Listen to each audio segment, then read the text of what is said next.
What is going on, beautiful people? I am Lee Hammock, the diagnosed self-aware narcissist known as mental illness, and welcome to another episode of A Narcissist Explains. In today's episode, we're going to be talking about a narcissist and their lack of empathy and compassion for you when you go through situations that don't affect them. Stay tuned, like and subscribe. Thank you.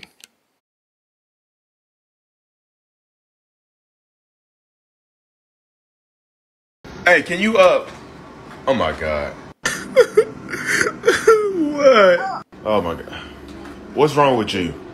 They just called me and told me that my aunt has passed away. Oh wow, that really sucks. Why are you acting like you don't care, like you don't give a damn? I mean, I didn't really know her. Were you even close to her? Like, why are you crying? Was I close to her? Like she damn near raised me. You know this. What is wrong with you? Why are you raising your voice at me? You act like I did something to her. Like, yelling at me is not going to bring her back. Show a little compassion. Act like you care. Comfort me. Hey, what you want me to do? Hug you? Pat you on the shoulder? What do you want from me? Nothing. Nothing. I don't want anything from you. Just go. Leave me alone. Well. What?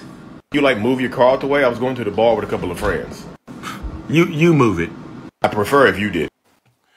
Welcome back, beautiful people. I am Lee Hammock, the diagnosed self-aware narcissist, and this is a Narcissist Explains.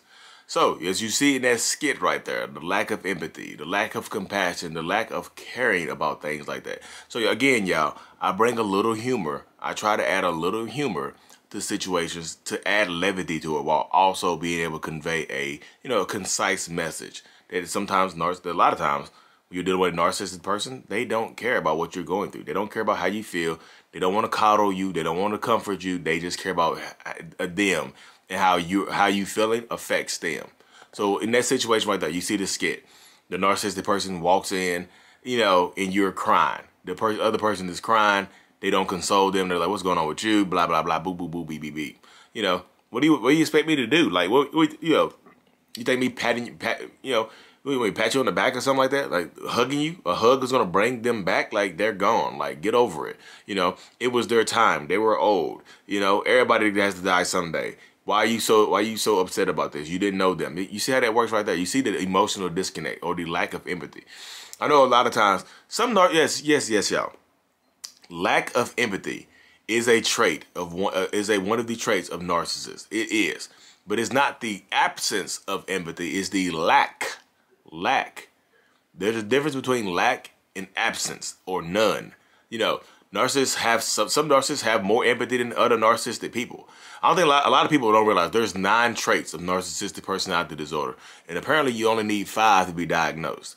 So there's so many different combinations of narcissistic people out there. Lack of empathy is one of those traits. So you don't necessarily, from what I'm looking at, you don't necessarily have to have a lack of empathy to be a narcissist. You can have a little bit of empathy and still be narcissistic. You still be a toxic person.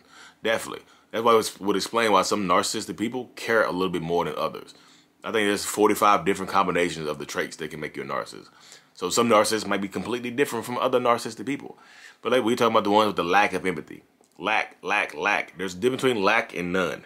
I can have a lack of water and it just be a little bit of water. But no water is I'm starved. I'm thirsty as hell. I'm parched. There's a drought. Lack of rain. Hey, we get rain every once in a while over here. No rain. We're in the desert. We're in a drought right here. You see how that goes right there? So a lot of narcissistic people, they don't it's kind of hard to convey, but like some narcissists just don't care about stuff that does not affect them directly. It has to have a direct effect on them. Like if their family member were to pass away, that they were close to, like one of the only people that were there for them when they was growing up or something like that, somebody to console them, they're probably going to show some empathy. They're probably going to be hurt and in some pain and whatnot, and they're going to expect all the empathy from you. They're going to expect you to care more than they're going to expect you to damn near feel like they died. They want you to take care of them like they died. You know what I mean? So you have to be there for them. You have to be, you have to be at their beck and call and things like that. But when the shoe's on the other foot, they're not going to be there for you. So if you have a narcissist or a toxic person as a significant other or a partner or brother or sister or whoever, a parent, it could be a parent. If you have a narcissist in your life and you need and you expect some empathy from them, don't hold your breath because you're going to pass out. You hold your breath too long, you're going to pass out, I promise. So if you're dealing with narcissists, toxic people, or whoever, understand that's how it goes. Understand that this is it.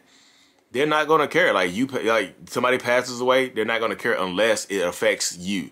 Oh, so you have to go somewhere for the funeral? How's that going to affect me? Like, what I'm going to do here by myself? Like, you just going to leave me here by myself? How's it affect me? What happens next? Like, what's going to happen to me? You mean, how does it affect them? What you go through matters to them because it might affect them or their schedule or their fun or whatever, their money, whatever. They might have to, like, if y'all have kids together, they might have to keep the kids while you go to a funeral or plan a funeral or something like that. You know what I mean? Especially, like, I did a video earlier about how somebody responded on one of my TikToks and said, yeah, I had a miscarriage and whatnot, and the narcissist didn't even care. Some narcissistic people, a lot of narcissists, don't view the unborn as people, y'all. So they don't connect to the baby, like for a miscarriage or the A word, the smortions. They don't connect to kids on that level right there because they don't think they're human beings. That's why they will be literally disconnected from you and tell you to get over it. Please get over that. Please, like we've been through this before. Get over it. You know, get over this. It's just a clump of cells. Get over it. You know, now we have one less mouth to feed. Get over it. They will disconnect from you and say the most hurtful, angry things to you. Like, you'll be in there crying, and they might go in there and turn the PlayStation on or something like that. You've been there crying. Like, they might try to start an argument with you because you need consoling. The lack of empathy runs deep because a lot of narcissistic people, y'all, are emotionally unintelligent people, are emotionally unavailable people. So they don't have a lot of emotions to go around for you. They just don't. They don't have a lot of emotions to go around for everybody. You know, they have enough to get through certain situations, but they don't have enough to go around. So when they come home from a long day at work or out there in the world, you, who are the closest people to the narcissist, you're going to become their emotional punching bags. You are going to become the person or people that they take it out on the most. So if it's your dad or if your mom is a narcissist or your dad is a narcissist, and something happens to them, like they have a terrible day and they come home and somebody in the family has died. Or whatever, somebody close to you has died. Like, mom, my best friend died. Oh my goodness, shut up. Nobody want to hear you cry about your best friend right now. Y'all wasn't even really that close. Your best friend, y'all still young. You're gonna meet a new best friend. They'll shut you up. You know what I mean? They'll shut you up and shut you down and don't allow you to express your emotions. That's what narcissistic parents do, y'all. They just do that. Narcissistic people will shut you down because your emotions, you expressing your emotions, make narcissists uncomfortable. It just does. It's like icky. You know, that's the word I would use for it. It's just like, it's gross. Emotions are kind of gross to narcissists. They don't understand a lot of them. So they just push them away. If a narcissist starts to feel these emotions, they typically bury them down. Like, I remember just wanting to feel sorry for some stuff like that, feel sad, but something, like, literally, y'all, it's like something in me just, like, push the emotions down and just like, no, don't feel that. Like, literally just like that. Something push the emotions down, like, no, we're not going to feel this way, or you're not going to feel this way, you know?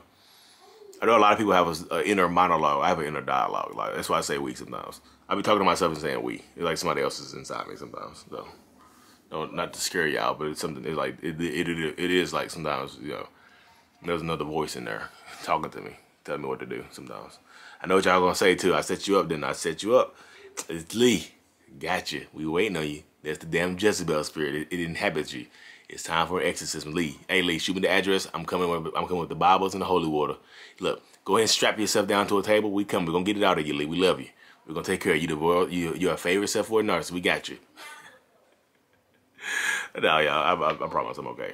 But that's the way of the world, though, y'all. So if you're dealing with narcissists and toxic people and you need a shoulder to cry on or you need some kind of comfort, don't expect it to come from them, y'all. You just don't do that because you're not going to get it. You're not going to get it the way you need it. You're not going to get it the way you deserve it. It's a battle. It's a struggle, y'all, for narcissistic people to express any type of emotions. It just is. It just is. That's the way the mind works. That's the way the world works. They're going to struggle to express any type of emotions towards you or towards anybody else. So if you're in pain, if you're hurting, or you're sad or whatever, this is it right here. You're pretty much on your own. That's why if you're going to remain with a narcissist, you need to have a strong support system and not let them isolate you away from your friends and family. Because in times of need, you're going to have somebody else to support you and help you get through these times because that narcissist is not going to be there unless it directly affects them. Unless it directly affects them. I promise you. A lot of narcissistic people will disconnect from you because it doesn't directly affect them. You know, I know it's tough to hear, but their lack of empathy is something rough, y'all. They don't have enough to go around. Like I know I don't have enough empathy to go around. I know y'all gonna say, like, but Lee, you do one-on-ones, you help people every day, you talk to people every day. Yes. But I can do that I can do that. Do I care about the people I'm talking to? Yeah, for the most part, yeah. I like helping people. I like guiding people through these situations. But I can disconnect from it and speak to them on a logical, from a logical narcissistic point of view and perspective and things like that. That's what I do in my one-on-ones, is just offer logic and perspective from how a narcissistic person thinks. It helps a lot of people. It just does. You know what I mean? But I thank y'all for tuning in to another episode. Turn on those notifications, y'all. Hit that notification bell, like and subscribe. And as always, mental illness is out. Peace.